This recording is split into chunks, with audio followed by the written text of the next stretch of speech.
Hi, my name's Ariana, I'm 34, and last month I found out my own brother banned me from his wedding. Through a Facebook post. He told people I collect garbage for a living.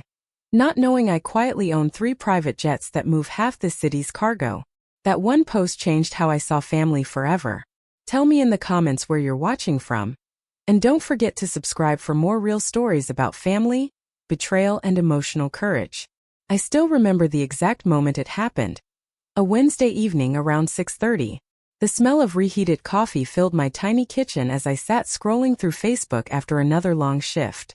My hands were still dry from wearing gloves all day, and my shoulders ached. But that little blue notification light blinked like a spark of curiosity. I clicked it without thinking. And there it was. A photo of my brother Daniel standing beside his fiancée, both glowing with joy under a string of fairy lights. The caption read, "Can't wait to celebrate with all our friends and family this weekend." The word family hit me right between the ribs. My stomach tightened. I scrolled down, scanning the comments. Cousins, old classmates, even our next-door neighbor. Everyone tagging each other, making plans, talking about outfits. But not one message. Not one text. Not one invite with my name on it. At first I thought it was a mistake. Maybe the invitation got lost in the mail. Or maybe they sent it to my old address. I even laughed a little, trying to brush it off. But deep down, something cold settled in my chest. Daniel and I hadn't been close for a while, sure. But to see the whole world celebrating something I wasn't even part of, that was a new kind of heartbreak. I dialed his number before I could talk myself out of it. He answered on the second ring, his voice too bright, like someone already surrounded by laughter. "Hey Ari. Long time no talk." "Hey," I said, forcing a small smile though he couldn't see it. "I just saw your post. The wedding's this weekend." "Yeah," he said, almost shouting with excitement. "It's gonna be big. You saw the pictures, right? We've been planning for months." I waited, expecting him to mention my invitation, maybe an apology for the delay. Nothing. "So, was I supposed to get an invite?" I finally asked, keeping my tone light, pretending this didn't matter as much as it did. Silence. The kind that stretches too long. Like someone's deciding whether to lie or tell you the truth. Then he chuckled, soft but sharp. "Oh Ari, don't take this the wrong way, okay? We just figured it might be awkward." "Awkward?" "Yeah," he said quickly. "You know, with the whole garbage thing. Mel's family, they're kind of fancy people. I just didn't want you to feel out of place, that's all." I blinked. "The garbage thing? Daniel, what are you talking about?" "I mean," he continued, lowering his voice like he was sharing a secret. "You collect trash, right? I mean, that's what you do.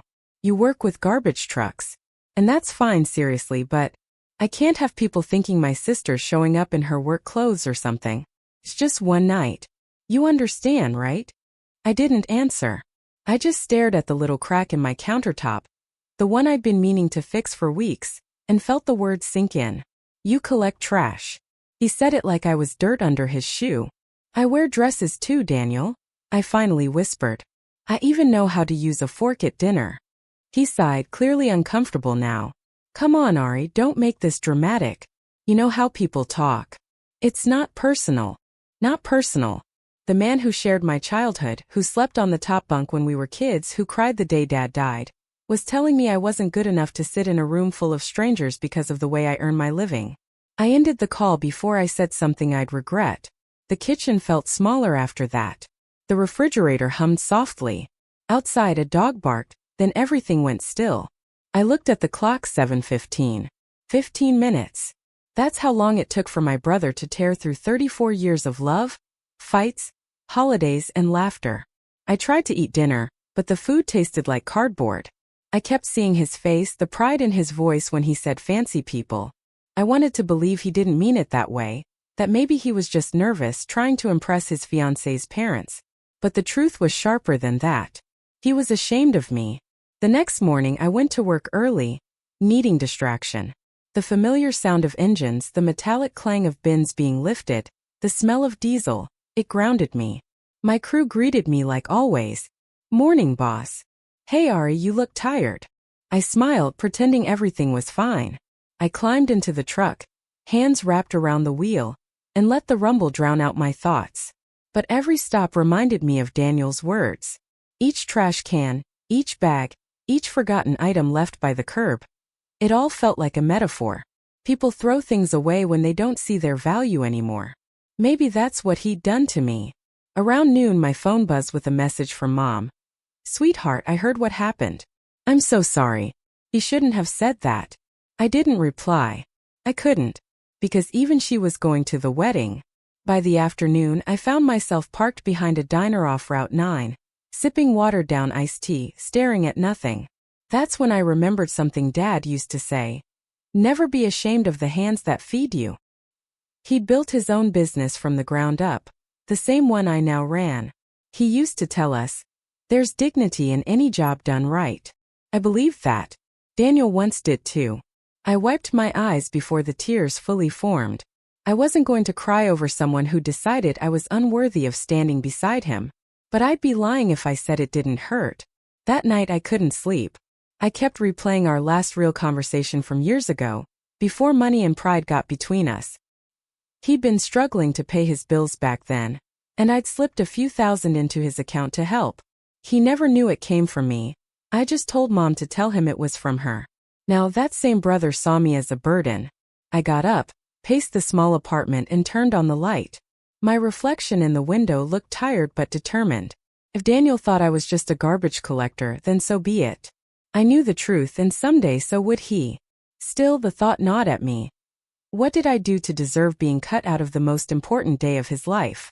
2 days later, I stopped by Mom's house to drop off a box of supplies she'd asked for.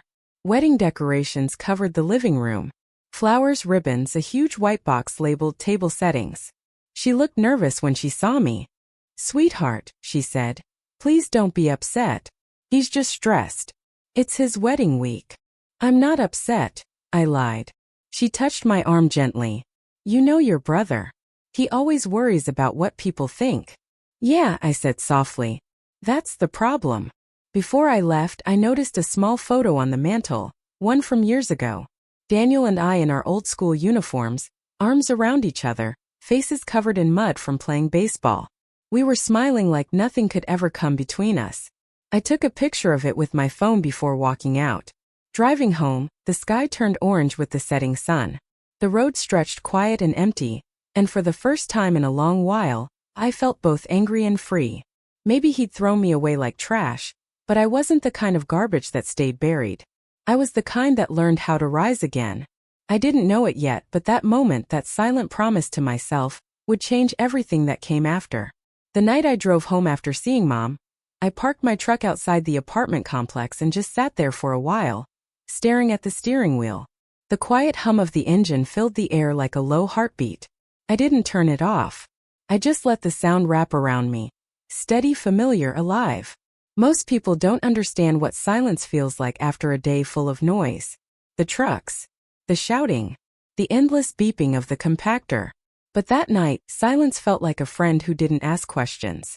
I leaned back, looked up at the cracked ceiling of my old car, and whispered to myself, "He really doesn't know me at all, does he?" That thought stayed with me as I climbed the stairs, boots heavy with the day's dust. My apartment was small, one bedroom, one kitchen, one window that looked out onto a row of flickering streetlights, but it was mine. Every bill, every appliance, every square foot was paid for with the sweat of my own hands. I walked into my office corner, where 2 monitors glowed softly. My other world lived there, the one Daniel never knew existed. I opened my laptop and checked the evening reports. The numbers rolled across the screen: tonnage, routes, pickups, delays. But below those tabs were others: air logistics, fuel accounts, contracts under A&L Freight Solutions. My second business. The one that had quietly grown from a side project into something real. He thought I was just driving trucks. He never knew I owned the fleet. It started small, just me and 2 others from the sanitation yard, pooling our money to lease an old cargo van for weekend recycling runs. Then we bought a second one, then a third. By the time Daniel was climbing social ladders and posting selfies from charity dinners, I was signing a lease on a hangar at the small county airfield. No one saw the struggle. The nights I slept in that hangar because I couldn't afford to drive home, or the mornings I'd wake up shivering on a cot beside the engine of an old plane I was still paying off. But I loved it. Every minute. the smell of fuel, the noise of the turbines, the feeling that something bigger was coming, even when no one else could see it. I'd learned early that real success doesn't post selfies. It works quietly in the dark, while everyone else is asleep. I clicked through the messages on my screen. One was from Peter, my operations manager. Delivery route for Henderson Industries confirmed. Jet maintenance clear for Friday. We'll need your signature on the expansion lease next week. I smiled. Peter was one of my first hires, a guy I'd met on the sanitation crew years ago. Everyone thought he was just another laborer, but I saw how sharp he was. Now he ran half the operations. I sent a quick reply, then leaned back in my chair. The irony of it all hit me again. My brother thought I was beneath him because I handled garbage. He didn't know that same garbage turned into a multi-state logistics network that used waste recycling profits to fund aerial freight routes. But I didn't do it for pride. I did it for stability, for the comfort of knowing I'd never depend on anyone to validate me again. That weekend, while the world prepared for Daniel's big day, I buried myself in work. My team had an early pickup contract near the docks. Large containers filled with industrial plastics bound for recycling. The wind smelled like salt and rubber as I climbed down from the truck, clipboard in hand.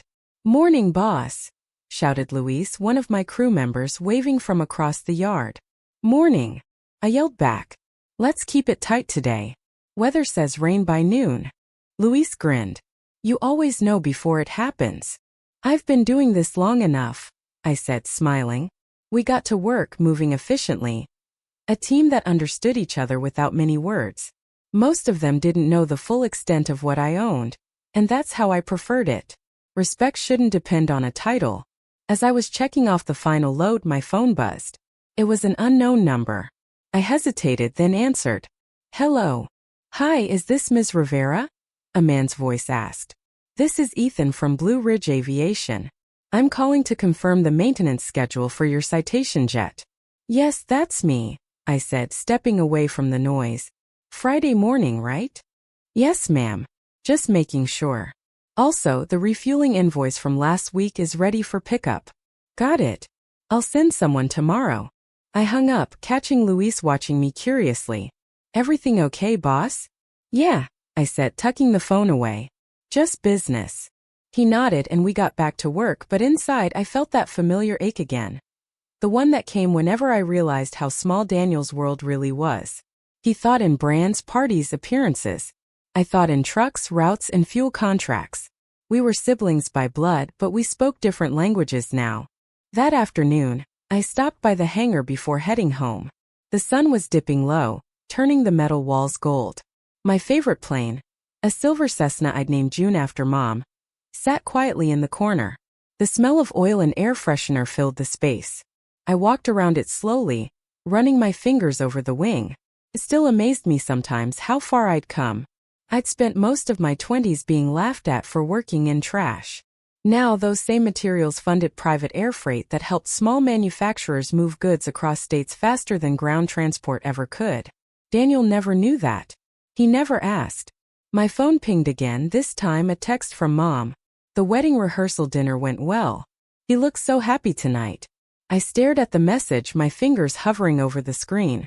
I wanted to be happy for him, I really did. But the sting of exclusion still burned beneath the surface. I typed, "Tell him congratulations," then deleted it. Instead, I just sent, "That's good to hear, Mom." Later that evening, I stopped by a small diner on my way home. The waitress knew me by name. "Long day again, Ari?" she asked, pouring coffee. "The usual," I said with a faint smile. "Trucks, rain, paperwork." She chuckled. "You work harder than anyone I know." "Some days I wonder if that's a compliment," I said. An older couple sat in the corner laughing over pie. Something about them made me think of Mom and Dad, before the stress, before the distance. I missed that version of family. The one that celebrated effort, not image. Halfway through my meal, Peter called. "Hey boss, just wanted to give you a heads up. The client from Metro Freight wants to expand the deal. They're asking if you can meet them next week in person." "Sure," I said, sipping my coffee. "Let's schedule it Tuesday morning. I'll fly out from County Field." "You got it." I hung up and stared out the window, thinking how odd life was. My brother was out there dressing in a tuxedo, worrying about flower arrangements and seating charts, while I was here, closing business deals in a diner with a half-eaten sandwich. Different worlds, but somehow I didn't envy his. I drove home past midnight. Rain began to fall, tapping gently on the windshield. The rhythmic sound calmed me. I parked under the streetlight, and before getting out, I looked at my hands, calloused, strong and steady. These hands had built something. Something Daniel could never take away, no matter what he thought of me. Inside, I made myself a cup of tea and opened my notebook. I kept one for thoughts, not business, just feelings. On the first blank page I wrote, "He doesn't know what I've built. He doesn't know what I've survived. He doesn't know who I am anymore." The next morning I woke early and drove to the airfield. The sky was still gray, mist curling over the asphalt. My crew was there, checking fuel lines and cleaning the hangar floor. I joined them, sleeves rolled up, hands blackened with grease. I wasn't the kind of boss who gave orders from behind a desk. Halfway through, one of the mechanics, a young guy named Tony, looked at me and grinned.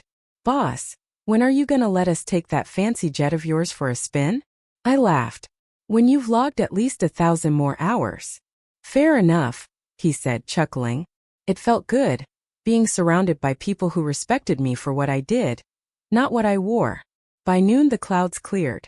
I stood outside the hangar, watching a plane take off in the distance. The roar filled my chest with pride. Not the kind built from ego but from purpose. Daniel had no idea his sister was standing in coveralls, smiling at a jet she owned, knowing she'd earned every inch of that runway. And maybe that was fine. Maybe he didn't need to know.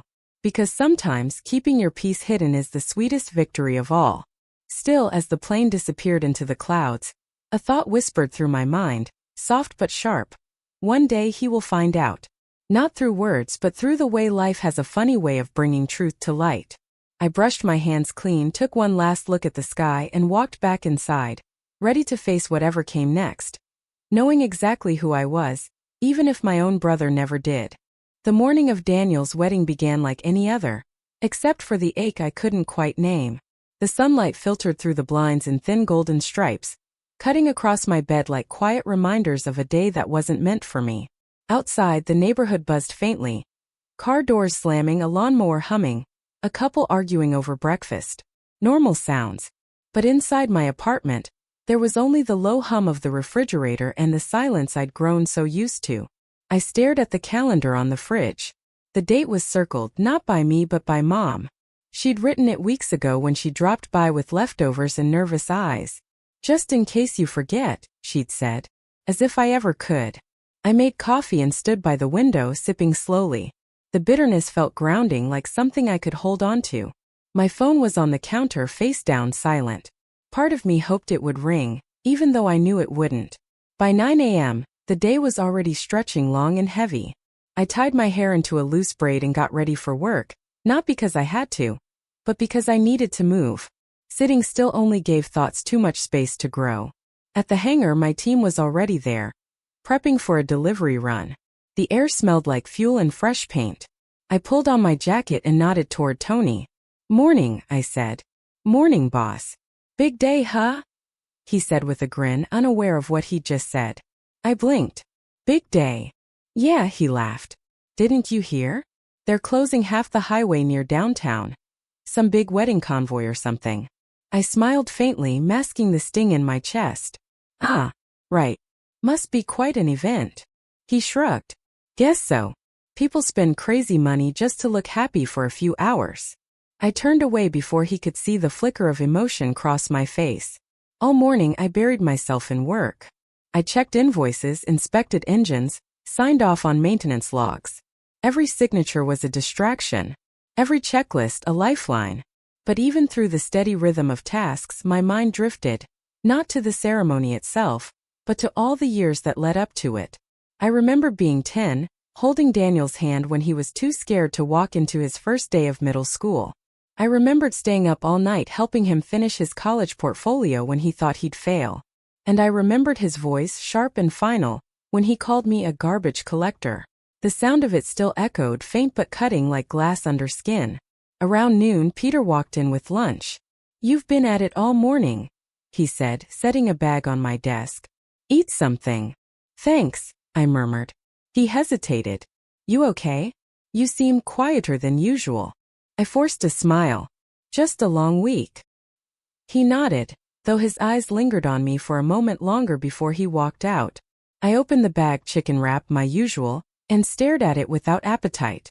Outside the window, planes were taking off one after another, small shadows lifting into the open blue. I watched one rise until it became a glint in the distance. Somewhere out there, my brother's marrying the woman he thinks will complete his world, I thought. And he didn't even think I'd belong in that picture. I didn't cry. I couldn't. I'd already done that weeks ago when the invitation never came. By 1 p.m. my phone finally buzzed. I grabbed it instinctively, a part of me foolishly hoping it might be him. It wasn't. It was Mom. Hi, sweetheart, she said, her voice warm but uneasy. Hi, Mom. How's everything? Oh, it's beautiful, she said softly. They're at the venue now. The decorations, the music. It's all so lovely. I could hear chatter and laughter in the background, muffled but distant, like a world I'd once known. That's good, I said. I'm glad it's going well. There was a pause. You sure you don't want me to video call you? Just for a minute? You could see him. No, Mom, I said quickly. It's his day. Let it stay peaceful. Her sigh carried more meaning than words ever could. You've always been the bigger person, Ariana. I smiled, though she couldn't see it. Not bigger. Just done fighting for a place that was never meant for me. We talked a bit longer about small things, about her shoes, about how nervous she felt giving her speech. I wished her luck, told her to eat something, then hung up before my voice could betray me.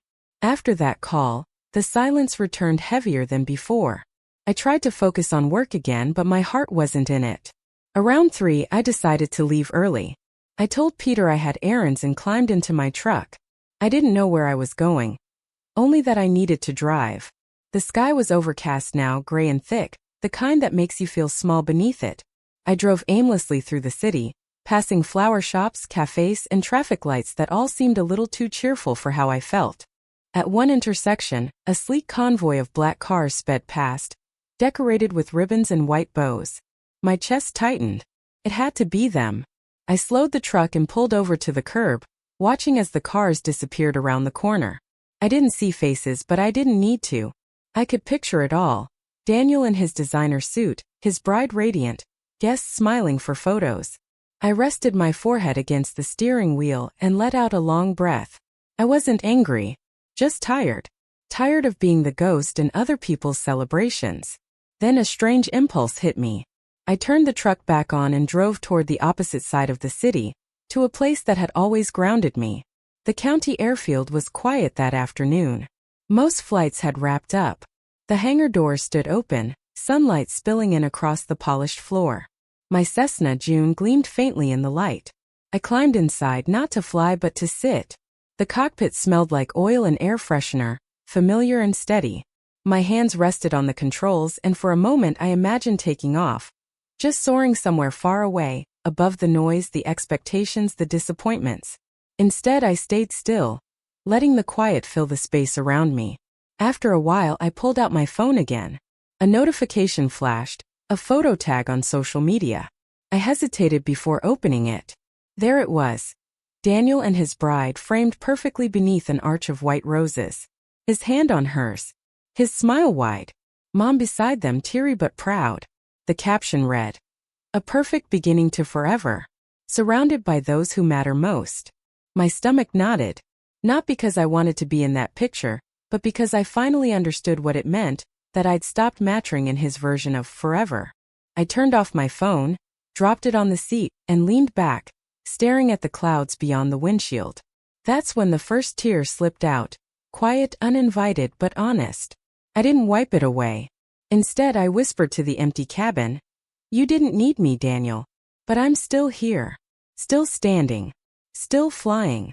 The hum of a nearby plane engine broke through the silence. I looked up and saw a small training jet taking off, its nose rising, wheels lifting, cutting through the sky with purpose. It was beautiful. A symbol of motion, of forwardness. Maybe that's what I needed to remember. That not every absence is a loss. Sometimes it's a release. By the time I locked up the hangar and stepped outside, dusk had started to fall. The air was cooler now, carrying the scent of rain. As I walked toward my truck, I saw a family standing near the fence. A father, mother, and 2 little girls watching planes land. The youngest pointed excitedly, her face lighting up with pure wonder. It made me smile. Somewhere deep down, that same spark still lived in me. The love of motion, the fascination with possibility. Before getting into the truck, I glanced at the sky one last time. Somewhere across town, my brother was probably giving his wedding toast. I could almost hear his voice, charming, practiced, the kind that wins rooms. But here under the open sky, I realized something he might never understand. Love isn't proven by invitations or speeches. It's shown in the quiet way you keep going, even when no one applauds you for it. As night fell, I drove home with the window down, letting the cool air wash over me. The streetlights blurred into gold streaks, and the city hummed around me. Alive, indifferent, beautiful. Somewhere inside I felt lighter. Not healed yet, but freer. And when I pulled into my driveway and turned off the ignition, I whispered one last thought into the stillness. You didn't need me at your wedding, Daniel. But one day you'll see. I never needed your invitation to belong in this world.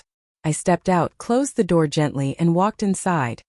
Ready to let this day fade into memory, and let my life, the one he never cared to know, keep soaring quietly beyond his sight. The week after Daniel's wedding came and went in silence. I didn't check social media, didn't ask Mom how it went, and didn't linger on the ache that had dulled into something easier to carry. But life has a strange way of circling back. Like a plane looping through fog, returning to the same sky it left behind. It was a Thursday morning when Tony walked into my office, holding a clipboard and a puzzled look. "Boss, we just got a big client request," he said. I looked up from my paperwork. "Who's it from?" "Some event catering company. Said they need emergency freight help this weekend. Supplies, decor, kitchen gear, the works." I nodded. "That's normal." "Yeah, but here's the funny part," he said, scratching his head. "The delivery address. It's that new vineyard outside Lakeview." I froze. Lakeview. That was where Daniel's new in-laws owned a resort property. I knew because Mom had mentioned it once, how the wedding planner gushed about its storybook atmosphere. I leaned back in my chair. Did they say what kind of event? Tony shrugged. "Just a private celebration. Some post-wedding thing, maybe." For a moment I said nothing. Then I smiled faintly. "All right. Let's take it." He grinned, relieved. "You got it." When he left, I stared at the clipboard for a long time. My company had contracts all over the region, but of all the venues in the state, this was the one. Fate didn't knock this time. It just walked in like it owned the place. Saturday came with clear skies and a soft wind, perfect flying weather. Our cargo plane, a white and silver Learjet 45XR, stood gleaming on the tarmac, prepped and ready. I'd named this one Phoenix. It had carried relief goods during a hurricane the year before. To me, it symbolized rebirth. Rising quietly, no matter what burned behind it. Peter walked up beside me, squinting at the jet. "You really want to go in person? I can handle the delivery." I smiled. "No, I'll go. It's been a while since I've been up in the air myself." He studied me for a moment, then nodded. "You just like to keep an eye on things." "Something like that." I climbed the steps and slid into the pilot's seat. The cockpit smelled like leather and fuel, comforting, steady, real. When the engines roared to life, the vibrations ran through my fingertips like a heartbeat. Takeoff was smooth, the runway blurring beneath us as Phoenix lifted gracefully into the sky. For those few moments, I wasn't thinking about Daniel or Lakeview or the insult that had once gutted me. I was just a woman doing her job, commanding the sky, guiding metal and power through open air. We landed an hour later at the small regional strip near the vineyard. The ground crew was already waiting, forklifts ready. A few workers in crisp uniforms pacing by the gate.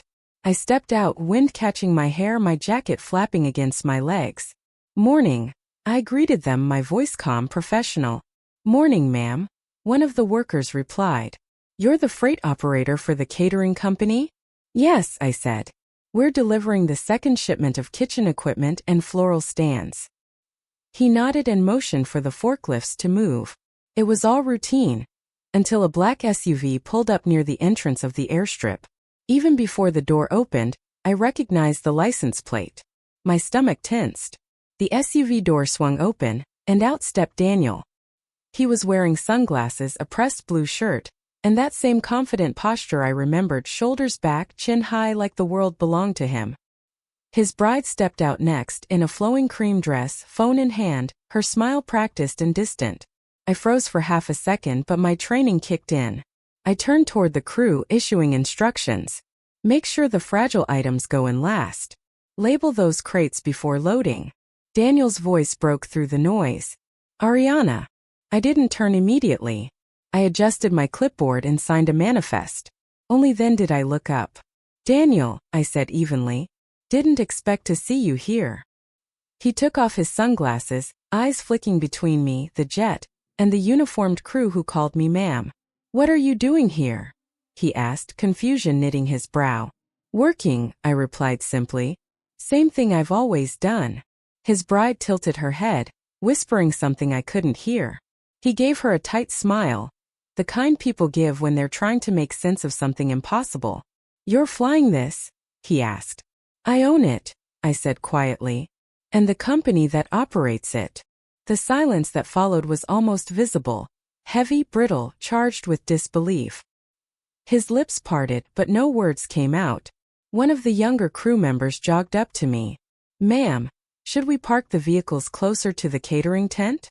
Yes, I said. Use the side gate. Tell security I cleared it. He nodded and hurried off.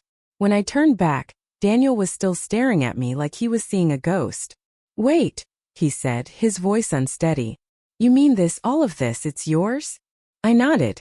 It's nothing fancy. Just business. We handle transport, logistics, waste management. You know, garbage collection. His face went pale. For a moment, neither of us spoke. The hum of the jet engines filled the air, a sound that seemed to stretch the silence between us. Finally, he said softly, I didn't know. I gave a small smile. You never asked. His bride stepped closer, studying me with polite curiosity. You two are? Siblings, Daniel said quickly, voice tight. Her eyebrows lifted slightly. Oh, I see. She extended a manicured hand. I'm Julia. It's nice to finally meet you. I shook her hand gently. You too. There was an awkward pause before she glanced at Daniel. Honey, the planner's waiting for us. He hesitated, still looking at me, but she tugged his sleeve lightly. Come on. He nodded numbly and started toward the car. Halfway there he turned back. Ariana. I met his eyes. I'm sorry. The words came out quiet, raw. I didn't reply. I just gave a slow nod and turned away, walking toward the aircraft. Inside, I busied myself with paperwork, double-checking load numbers that didn't need checking. My heart was racing, not from pride or revenge, but from something harder to name. Vindication? Sadness? Maybe both. Outside, Daniel lingered near his SUV, watching as the forklifts moved my company's cargo. His expression was unreadable, part shock, part shame, part something I couldn't quite decipher. When the last crate was secured, I signed off and radioed the team. All clear. Let's wrap it up. Before boarding, I looked back one last time. Daniel stood by the gate, his bride talking to someone on the phone. He wasn't smiling. He just watched as Phoenix prepared for departure, the engines roaring to life. As the wind from the turbines whipped around him, his shirt rippled and he lifted a hand, not to wave but to shield his face. I met his eyes across the distance, two people separated not by sky or money but by pride. Then I climbed the steps, closed the door and gave the signal. At 8,000 feet the vineyard shrank below us, a patch of green and gold surrounded by quiet hills. Peter's voice crackled through the headset. Everything okay down there? Yeah, I said softly. Everything's fine. But the truth was it didn't feel like victory. Felt like balance. All my life I believed success would taste sweeter if someone who once looked down on me saw it. But now that the moment had come, it didn't feel like triumph. It felt like closure. From the window I watched the clouds drift by, soft, weightless, untouched. Somewhere below, my brother was learning that worth has nothing to do with status. And maybe someday, he'd tell his story differently, not about the garbage collector sister he cut out, but about the woman who rose quietly, without needing to prove anything at all. When we landed back at base, the crew began unloading, chatting and laughing as usual. Tony handed me a clipboard. "Smooth run," he said. "Client was happy." "Good," I replied, signing it. He grinned. "By the way, one of the caterers said the owner of that vineyard kept asking who the lady in charge was. Said you looked way too calm to be running an operation that big." I chuckled softly. "Guess calm's a good disguise." "Sure is," he said. As everyone dispersed, I lingered near Phoenix, running my hand along its side. The metal was cool under my fingertips. Strong. Grounded. I took a deep breath of jet fuel and air. A scent that, for me, smelled like freedom. That day, I realized something simple but powerful. You don't need to chase validation from those who never saw your worth. Life has its own way of revealing truth, quietly, poetically, and without warning. And sometimes, when you least expect it, the world makes sure the people who once looked down on you have no choice but to look up. The night after the vineyard delivery, I sat alone in my office, the faint hum of the city outside filling the quiet. The blinds were half-drawn, streaks of orange streetlight cutting across the polished wood desk. Phoenix's flight log lay open before me, signed, sealed, complete, but my mind wasn't on paperwork. I kept seeing Daniel's face, the shock, the disbelief, the silence that had followed my calm words. For years I had imagined that moment in 100 different ways. Me standing tall, him humbled, the world somehow righting itself. But now that it had happened, it felt strangely hollow. I wasn't angry anymore. Just tired. The intercom buzzed, startling me. "Ma'am, there's someone here to see you," the receptionist said.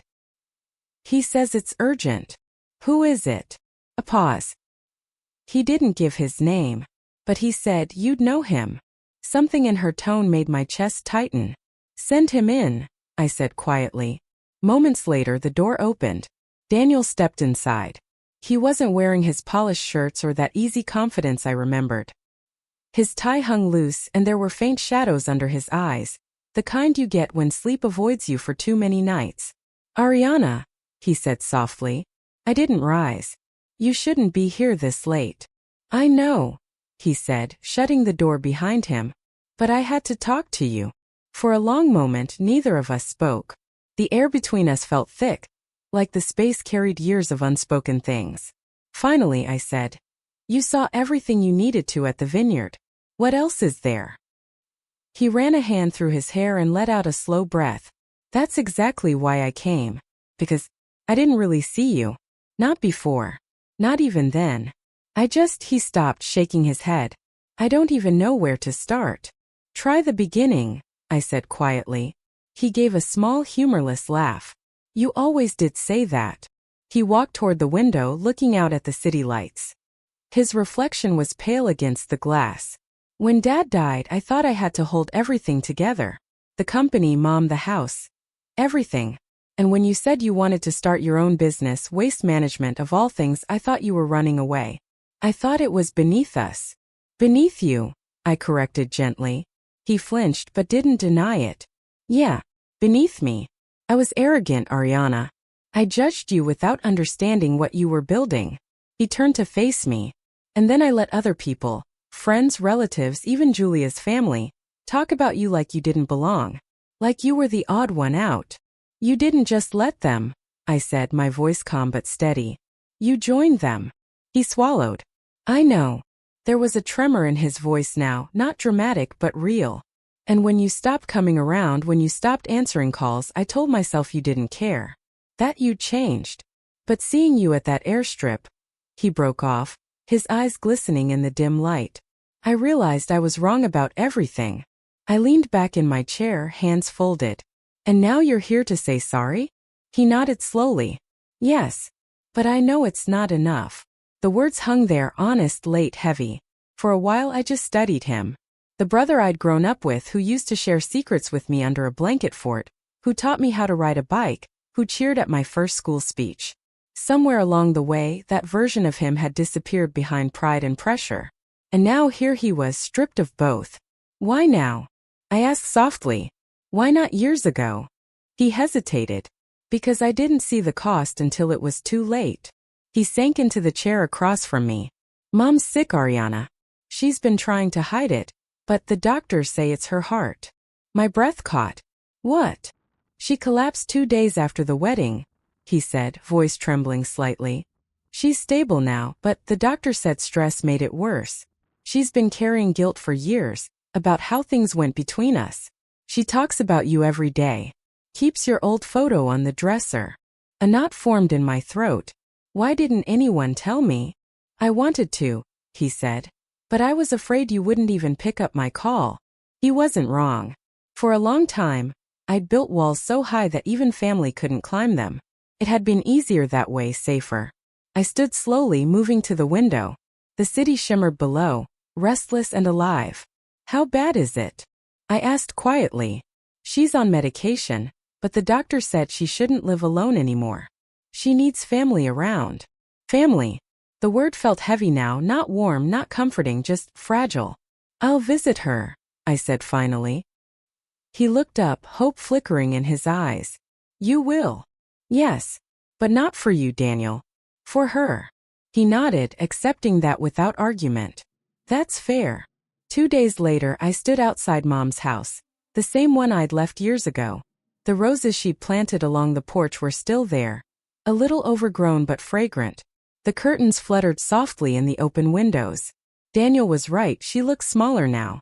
Fragile, yet her eyes still held that same warmth that had once made everything feel okay. Ariana, she whispered when I stepped into her room. I forced a smile. Hi, Mom. Tears welled instantly in her eyes. You came. Of course I came, I said, setting my bag down. She reached out, and when I took her hand it felt paper-thin, trembling. You look so much like your father when you stand like that, she said softly. Strong but tired. I laughed quietly. That's one way to describe it. Daniel hovered near the doorway, letting us talk. For hours we spoke about everything except the past, the business, her garden, her neighbors. Every now and then, her hand would tighten around mine, as if afraid I'd disappear again. When she finally fell asleep, I stepped outside to the porch. The evening air smelled like rain. Daniel joined me, coffee mug in hand. She was smiling in her sleep, he said quietly. That's good. He nodded. She's missed you every day. So have I admitted. We stood in silence, watching the sky fade to gray. After a moment he said, I don't expect forgiveness. I know what I did can't be undone. But I want to make things right however I can. I turned to face him. You can start by being there for her. Really being there. Not just for appearances. I will, he said earnestly. But I also want to be there for you. I looked away, not ready to answer that yet. Weeks passed and Mom's health began to stabilize. I visited every few days, bringing food, flowers, sometimes just conversation.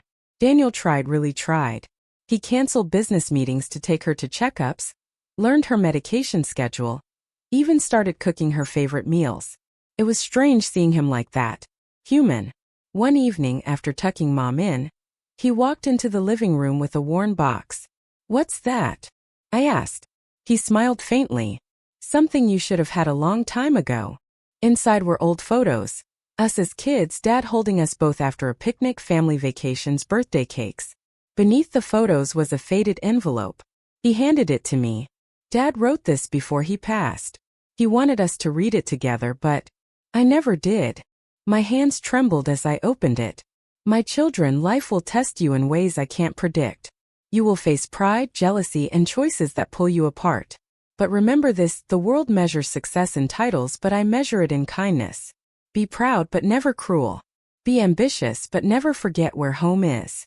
The letter blurred as tears filled my eyes. I handed it back silently. Daniel swallowed hard. I think I failed him. I looked at him, really looked at him, and for the first time in years I saw not the man who hurt me but the boy who used to fix my kite when it tore.